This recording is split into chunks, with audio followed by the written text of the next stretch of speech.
thinking about this wrong. Maybe I should be dramatic and cause problems. Now that I'm thinking about it. Messy is the new normal. Yeah. Messy I'm doing is this wrong. Damn normal. Yep. I'm Shannon. And I'm Lisa. And you're listening to Blacktivities, a celebration of all things Black. Black culture, Black history, Black perspectives, and Black panache. Celebrating our Blackness doesn't mean exclusion. Everybody's invited, but you gotta come in and have a seat. So let the Blacktivities begin. Hey y'all, I'm Shannon, and I'm here with Mona Lisa the Poet and Karen, aka KK. These are my beautiful Blacktivities co-hosts.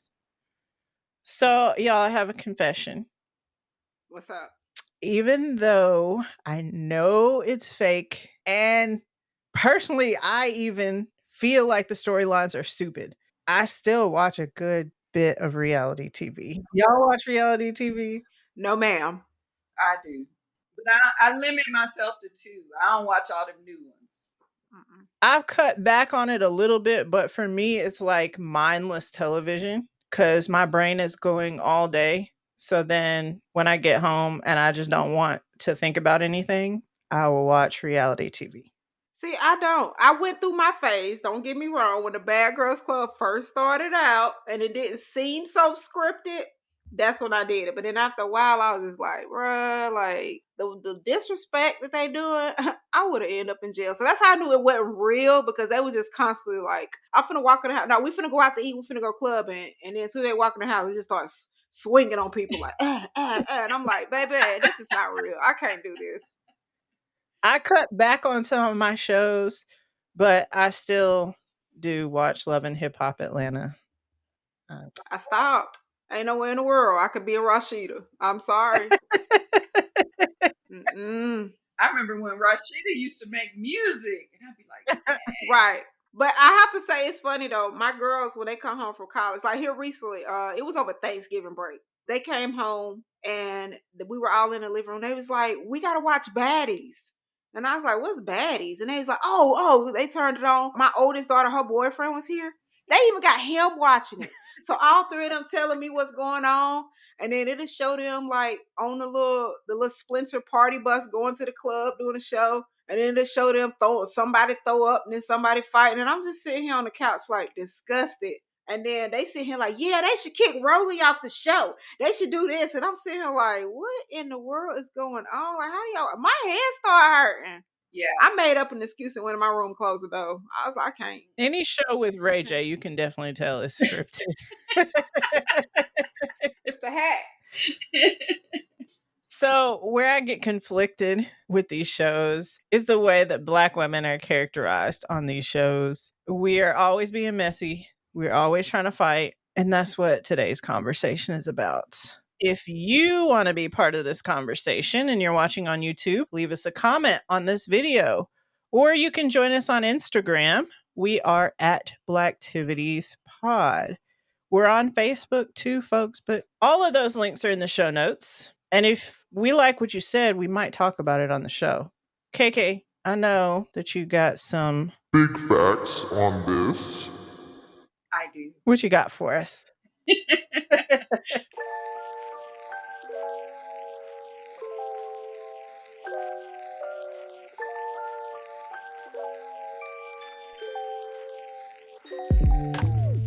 So reality TV is actually not as new as we think. The first actual reality show was Candid Camera, which came to television in 1948. Then in the 70s, just by decade, in the 70s, there was An American Family and Real People. In the 80s, of course, we had Cops begin. And then this iteration of reality TV started in the 90s with Real World in 1982. And so as far as information on Black women in reality TV, what I really deferred to, which is a book that I recommend to everybody pick up, by Dr. Allison, last name, don't want to screw it up, but I believe it's Donatrice. And she is a professor of communication studies in kind of studies at Stockton University in Galloway, New Jersey. She is the author of a book called Black Women's Portrayals in Reality Television, The New Sapphire. And it covers tropes like the mammy, the Jezebel, and the Sapphire, and how that impacts the way Black women are portrayed on reality TV. And when you think about it, you see exactly those tropes. Not as much the mammy, but definitely the Jezebel and the Sapphire. Because why? We know Jezebel is the one that's supposed to be loose, and we know the Sapphire is the sassy, right? So she goes into the book to speak about the images of Black women that are presented, fighting, arguing, cursing, and so forth. And, you know, the mammy is described as the synonymous one, followed by the essence of Aunt Jemima. We don't see that as much anymore, but we do see the subjugation of Black women in a lot of other ways as the Jezebel and the Sapphire. And she illustrates that the Jezebel women were born out of chattel slavery, and then that they stood for Black women who are sexually depraved, and then how the Sapphires are angry and emasculating. And if you know anything about the conversation that's happening in 2024, it's about how masculine women are, particularly Black women. So I would just recommend reading the book because it talks about the gender and racial stereotypes and how that influences us and has impacted us as Black women. So there's our big fact. Check that book out by Dr. Allison Donatrice. All right. Thanks, KK. Let's jump right into the questions then. What are the biggest problems that you guys see in how we're being portrayed? It's the typical angry, loud, aggressive Black woman. Stereotypical, which is wild. And don't get me wrong, us as Black women, I feel like because we are the most disrespected, we do come off as aggressive. And also, too, any type of positivity we put into ourselves, let's say if we do provide our own positive words and affirmations and we are confident, no matter how confident we come off, it is mistaken for being aggressive and being angry. So I just want to say that though. I'll back off. So we are, according to Brother Malcolm X, the most disrespected, unprotected, neglected person in America, and that has not changed. And so what we're seeing is, I believe we're seeing it perpetuated on the national TV. And what saddens me is that there's folks who have never encountered a Black woman, but that's their perspective of who we are. The fact that they're beautiful, I love that. But there's a duality that exists.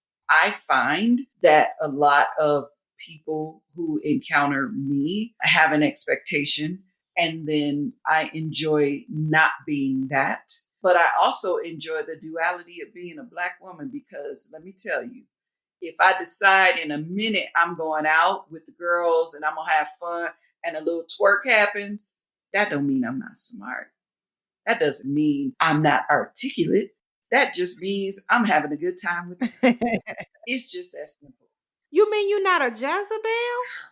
Well, I'm certainly not a mammy. So maybe I got Jezebel elements. I don't know. Maybe Jezebel components, a sapphire or something. And so when people use terms, we have to think there's coded language too. So when somebody says sassy, we're using that in a different way in our community. But when somebody outside of our community says, "Oh, you're quite sassy, aren't you?"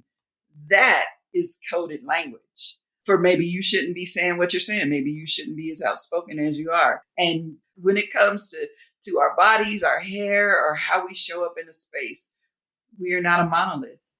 The criticism will always be there for us as Black women.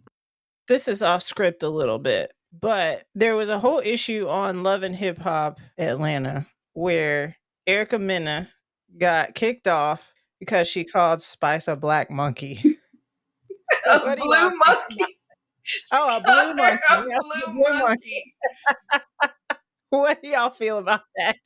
Okay, before I say anything, I just want to point out that it is never okay to call someone any name, especially a monkey, and then like you throw a rock and then hide your hand. So you can't say, "Oh, I called her that, but I didn't know the history behind it," because I feel like that's what Erica Mena did. That right there, that was wild.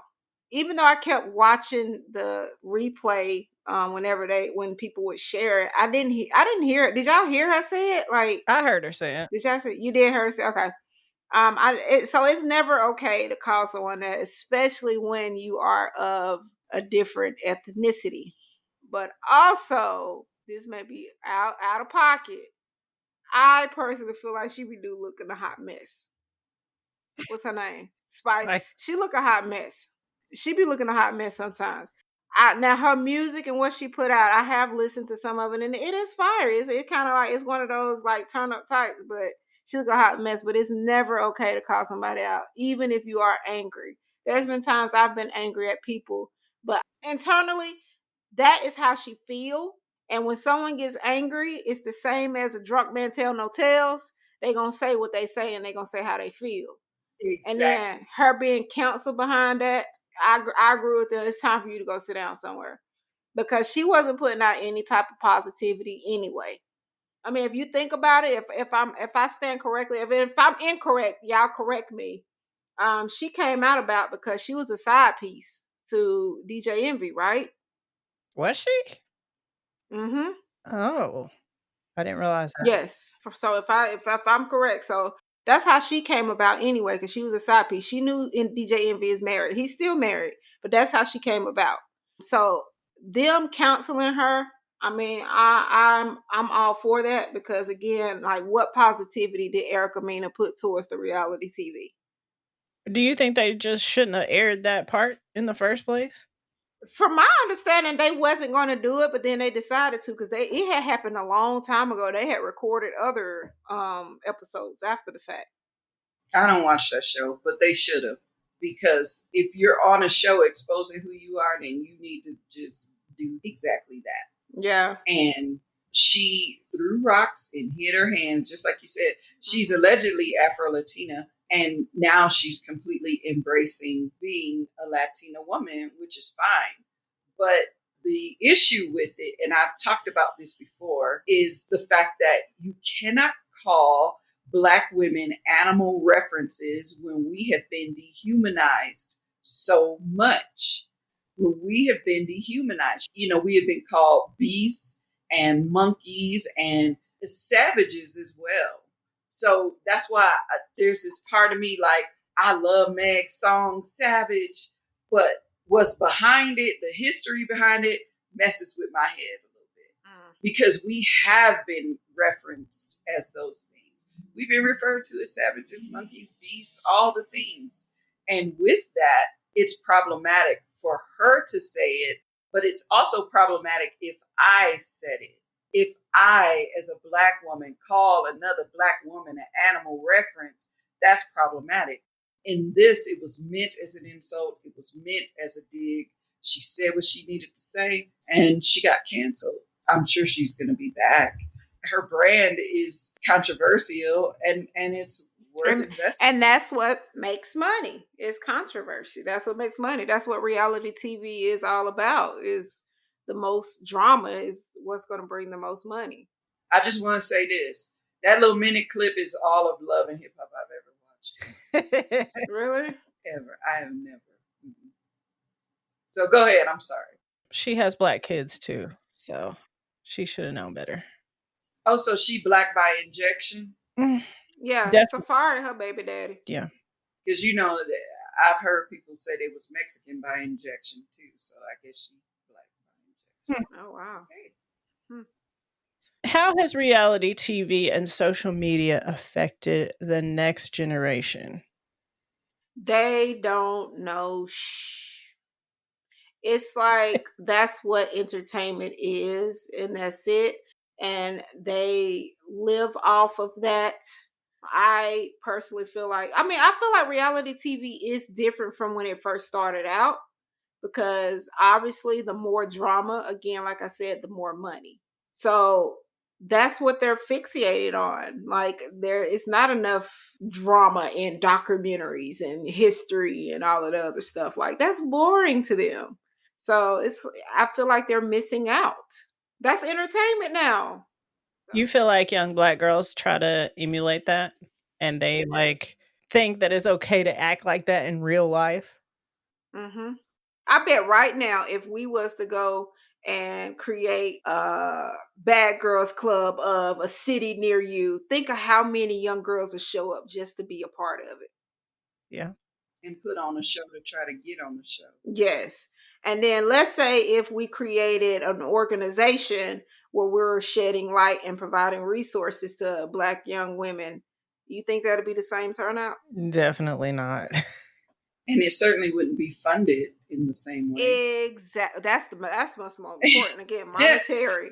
It would not be funded the same way. I mean, I'm deeply involved in community here, and I see people who move in certain ways on behalf of Black women, and they need funding. So it would never be funded in that same way. I want to circle back to your question of how they're impacted. I had someone close to me call me one day, all upset. She got beef with a girl, and she was like, do you think I need to like take her to dinner and ask her what her problem is with me? I said, Miss Ma'am, do you really think people do that in real life? You don't take nobody to dinner and ask. Now you can have a conversation. And then you gotta throw a drink in their face. I mean, come on. Right. I said, this Yeah, ain't, water. you know. Duh, you gotta throw water on it. I was like, that is the most ridiculous problem solving. Like, why can't we have a phone call? Why can't, and if we do sit together, let's just sit together. Because first of all, the premise of your question is wrong. Why do you, I heard you got a problem. Why you got a problem? Well, that's going to be a fight. Right. That's already asking. You might as well just Vaseline your face up and take your earrings off because we know where that's going. I ain't taking nobody nowhere. Right.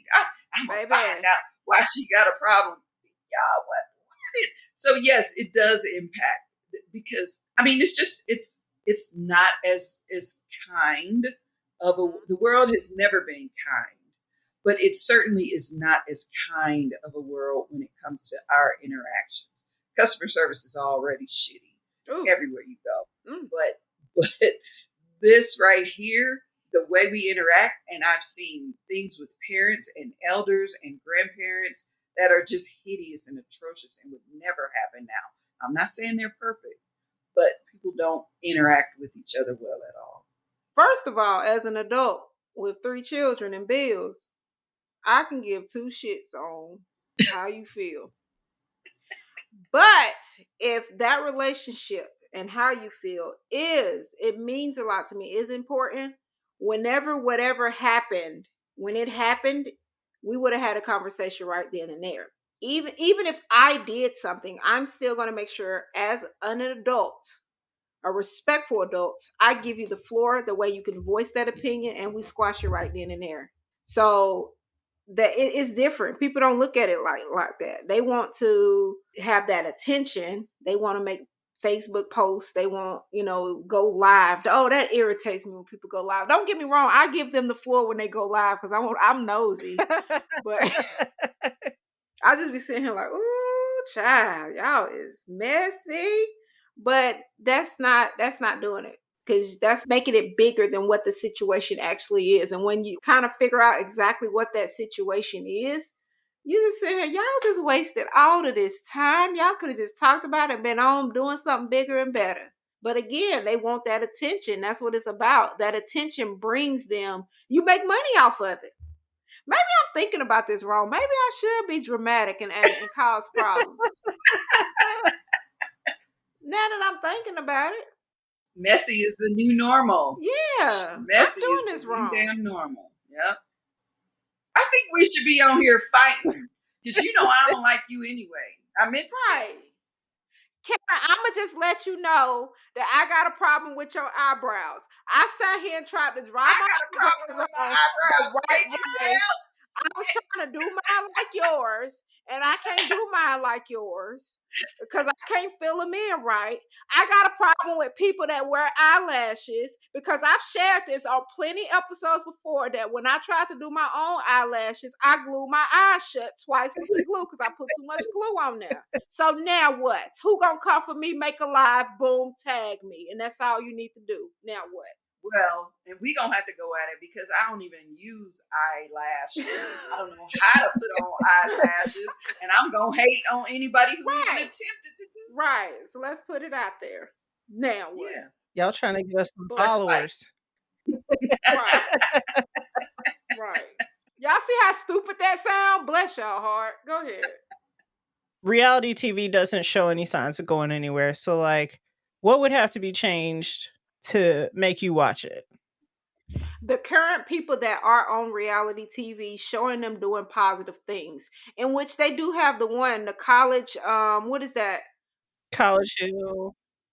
I just got done watching it College Hill. on Netflix. It was a fight on there. There was. Well, that had Ray J on it, so you know. But again, you see Amber Rose and Jocelyn. Oh, I didn't shut much up. stuff. For real. Yeah, on the latest one, it was Amber Rose and Jocelyn. What was do we know what the fight was about? What were they arguing about? Anti-blackness. Ah! Go figure. Okay, so to answer the question, I think that the current people, in which again, College Hill, they're trying exactly what I am saying they should do. But have the people that are out there right now, let's shed more light on the positive things that they do. Because sometimes they do positive things. They are giving back to their communities and all that. But again, there's no people aren't paying attention to that. So if we have no choice but to only focus on the positive things that's going on, then they will start, paying it for it and doing things internally within their own community, watching what their celebrities or idols are doing. So I think that's what they should do and back away from the drama and the mess. There have been a few Black women on reality TV that have spoken out about how they're being portrayed. I know Nene had said some things, and Tamar Braxton said some things. Shawnee O'Neal, she said some things, but then, they're still on the shows. There's still some issues being played out. So I don't know how to take that. I can't with them. Nene, Oh, I, no. I can't. Mm-mm. No RHOA disrespect will be allowed. Okay, well what? Let's I'm fight an it out RHOA then. girl. Let's I'm fight an it out then. RHOA How girl. about this? I got Let's a lot of just- water. I just pour my water on you. Let's go. Let's Because go. that right I'm there, ready. that is trash. It's scripted. It's trash. Taking the earrings off. It's ridiculous. Like they get together and they have all these dinners and things. Like, what is it for? And trips. I'll be damned if I go on a trip and fight somebody. I'm gonna leave y'all ass. The camera crew, if y'all want to send a separate camera crew with me while I go on my adventure, y'all can. But I'm not finna sit at the table while y'all arguing. I'm certainly not gonna take a trip and you gonna disrespect me and it's on my storyline and I pay it. No. So, but what one thing positive I will say, I enjoyed watching, and I don't know which season it is, but I did enjoy Portia talking about Reverend Hosea Williams, who was instrumental in the civil rights actions. She didn't know what the Underground Railroad was, but later on, she came back and she started actually doing work a few seasons later in the community and doing more. And Candy always spends money in community in a way I think that we don't see. But there was one season where you saw her doing things, food drives and stuff like that. And I want to say it might have been 2020 when everything was chaotic that these things were happening. Hey, you know what? I'm sorry to cut you off. Something I just thought about with Portia though. I didn't watch the whole season, but that finale when Portia got into it with who did she try to fight? Was it Kenya? Portia tried to fight Kenya and they actually had to like break them up during the reunion show. And Portia was sitting on the floor and everybody was around her. She said, "I'm so sorry." She kept apologizing. And then backstage, she was just like, I can't believe I let y'all take me to that level. And from there, I noticed a change in her to where she was no longer like argumentative. Like when messy stuff happened, she just take a back seat and just look. I did notice a difference in that. And that also shows how, yes, it's scripted, but they will go, the producers and the people behind the scenes, and go and say, well, she said this about you. And then they'll put a camera in their face where they together. Yeah. So it's a lot of backhanded stuff that's happening. And Portia said, she kept saying, I can't believe I let y'all take me there, because she pointed out what they were doing when it comes to reality TV. She said, I'm so embarrassed. I remember that. Yes. She said, I'm so embarrassed. Yes, yes. And it's just the way that they do. And that's how they get the reactions and the responses, is because they're going back and they're like, well, tell me what you think about her. And then somebody's just thinking that they're okay, they're in a safe space and they're saying it. And then they'll go back and tell that person and then put them together and say, okay, y'all need to talk about it. Do you remember what happened after that, though? What happened? She went into therapy. That was also a good storyline. Her going into therapy. So I think those things are important. I would prefer to see a lot more of those. But to answer your question, I really feel like one of the people, and I never watched her show, but I've seen snippets of Ebony K. Williams calling people out on their stuff, like really calling them out, like, you're racist. I mean, she's a beautiful Black woman. She's an attorney, and she just was on that show and doing that. I won't say to do that, but she certainly took that opportunity to. I'm going to have to look her up. Yeah. But then do they paint her as the angry Black woman who always has issues? Yeah, then all of a sudden because she was a truth teller. You angry if you telling the truth. So, yep.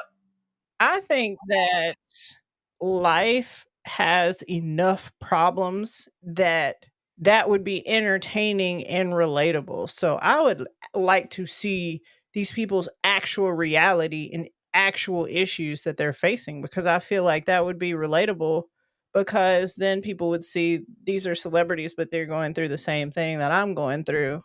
Mm-hmm. So I think they don't need to manufacture all these little petty issues. Just let life play out. You're going to have problems. You're going to have issues. Something. We saw that with Nene and Greg when Greg was sick. Yeah. And then eventually dying. I had a lot of respect for Greg and Nene's marriage. And I understood her perspective when she had tough times. But she still played into it, though. I mean, yeah, there was times where she backed off, but she played into it because of the money. Nene spent that particular season saying, y'all know what? I can't do this. My husband is sick. I cannot do it. This is happening. I got real problems. I remember her saying that. Plus, I'm a Nene fan, so no Nene disrespect will be tolerated. No, nobody from RHOA disrespect, because I'm going to come over there and we're going to fight. Well, I'm gonna go ahead and make sure just you have my address so we can nook and book in the that need to be our in my theme front song. yard. Nut if you butt needs to be it. Nut if you butt, boy. Hey. Scrappy's on reality TV anyway, so. All right, Lisa, what you got for your piece today?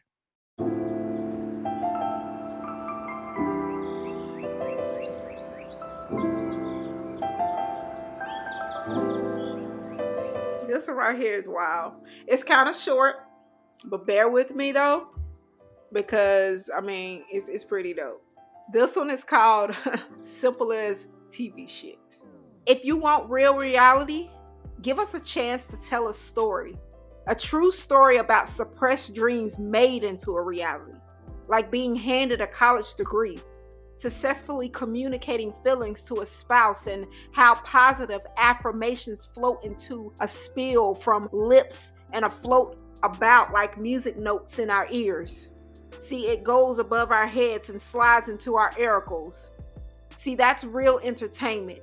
True emotions captured and idealism taken over. See, that's beautiful because I'm over it. So over it, looking at you and knowing that you're over it too. Because we're more than this TV shit.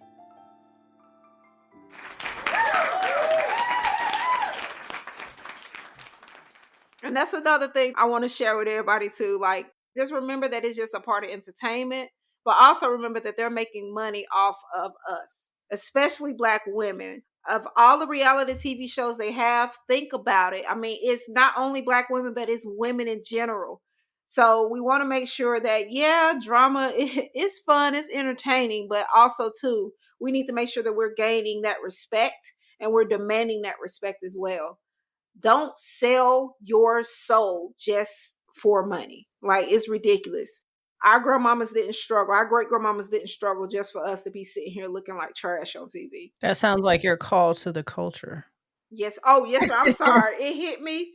The Lord said, say it, and I had to say it. But yes, ma'am, Miss Shannon, that is my call to the culture is don't sell your soul. All right. Karen, what's your call to action for the culture? We talked about Black women being the most disrespected, unprotected, and neglected. We are also the most imitated. Mm.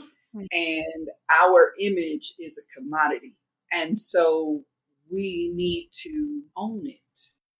We need to own our greatness and not shy away from it because it's no longer popular. I think we can be both. We can be successful and we can be our feminine selves. We can be in healthy relationships and we can be dope ass Black women. We can be those things. Now, am I saying do it without Black men? No, I'm not saying that because I think that's what happens in the messaging. When I say we can, we shall, we will, I'm not saying do everything from a perspective that abandons Black men. What I am saying is own it, love yourself. Lisa, you are an example of getting to know and loving and owning you.